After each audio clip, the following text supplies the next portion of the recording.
Welcome back. Well, joining us today is New York Times best-selling author Jim Marrs, and he's going to talk to us today about whether or not alien life exists. Hi, Jim. How are you? Howdy, Sharon. It's a pleasure to be with you. And I'll tell you what got me started was I've been real excited about the re-release of L. Ron Hubbard's science fiction novel, Battlefield Earth. I read that several years back, and it's really a great read about how that in the year 3000, a handful of people have to get together to throw off these alien invaders, the Cyclos. And what's really interesting, Cheryl, is that these are not marauding aliens that want to blow up everything like we see in some of these movies like Independence Day. These are from the Intergalactic Mining Corporation, and they're here to strip mine the Earth. And, oh, yeah, the pesky humans kind of get in the way, you know. And so I think it's time we start thinking seriously about our place in the universe and in the galaxy. And you know, right now, Voyager 2 is out past the solar system. And even Stephen Hawking has warned that maybe we ought to be a little careful about who we're telling that we're here and where we are. We might get visitors that we don't really want.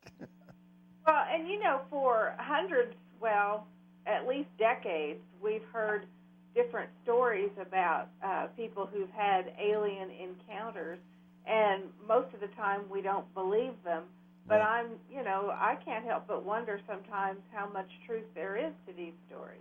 Well, Cheryl, if you go back and really look carefully, you'll find that actually it goes back past hundreds of years, past decades, past millennia. You go back to the Old Testament, you got Ezekiel with the fiery wheel that came down, picked him up, carried him off, sent him to a city in the mountains, and he just referred to it as a vision of God because he couldn't describe what it was. And then you've got the flying boats of the ancient Egyptians, the flying dragons of the Chinese, the Dogon tribe in Africa that talks about visitors from Sirius. You got the Aborigines in Australia that have painted pictures of saucers on the cave walls and things like that. It goes all the way back. They've been here all along, which I guess is actually kind of a good thing, because that means if they've been here all along, then if they were going to invade us and enslave us or eat us, they would have done it long before now, right? One would think. Unless they're trying to fatten us up more. Oh no, don't tell me that. I'll have to go on a diet. So UFOs, you know, that's been a topic of concern forever. So many sightings, so many people have talked about seeing a UFO, and the authorities are always downplaying that, you know, trying to act like it didn't happen or you didn't really see it. Right. I think there's a reason for that. If you go back, you'll find out that one of the basic organizing principles of government is defense. The Constitution gives the federal government actually only two real powers, and that's to coin and regulate money and provide for the common defense. So if they said, well, these things are flying through our atmosphere, and we not only do we not know for sure who they are or what they want, but we can't stop them, well then, you know, everybody say, well then why are we paying all this money for defense if you can't defend us? So that's, I think, a big reason why they can't admit that it's all real and it's all here. So what do you think? Do you think it's something that we should be worried about, or just something we should be alerted to? I think it's something that we should just be aware of and take into account. I try to tell people that I don't care how brilliant you are, if you're operating from incomplete or erroneous information, you can never make a good decision on anything. So people who are trying to figure out what's going on in the world, if they're not paying attention and looking at the issue of UFOs and extraterrestrial life, they'll never be able to figure out what's going on in the world because they're throwing out a big piece of the puzzle.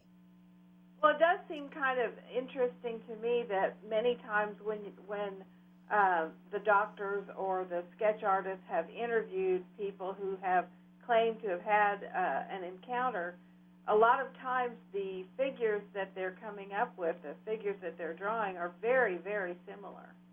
Oh, yeah. Well, that's another thing, the commonality of descriptions of these aliens and their activities and their abilities. It's all very internally consistent, which tells you that there is a reality there. Of course, Charlotte, it has a lot to do with our perceptions. If you and I are walking through the woods and a little green figure runs in front of us and runs off into the woods, you may say, "Oh, I just saw an alien," and I may say, "No, it was a leprechaun." You know, the reality is there, but our perceptions change. And that's why in this novel, Battlefield Earth, we find that the perception of the aliens changes. Early on, the humans who are still alive and there, they think they're some kind of monsters. They think they're something that can't be beat. And the story is about humanity rising to the situation and taking charge and understanding these are just simply different beings and they can be overcome.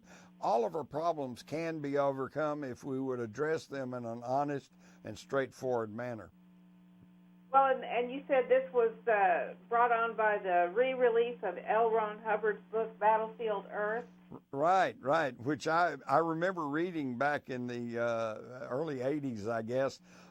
See, yes, I've been a newspaper reporter, and I've been interested in world news and conspiracies and corruption and all the usual stuff. But then I go a step further. I've been also most interested in things that are futuristic and what's going to happen and what are the weird stories. And if I was in the newsroom and somebody ran in and said, "Hey, a flying saucer landed in the park across the street," most of my companions would say, "Oh, that guy's nuts," and they go back to work. Me, I'd at least go look out the window or maybe go down and go to the park and see if there's anything there. And if there's not, then there's not.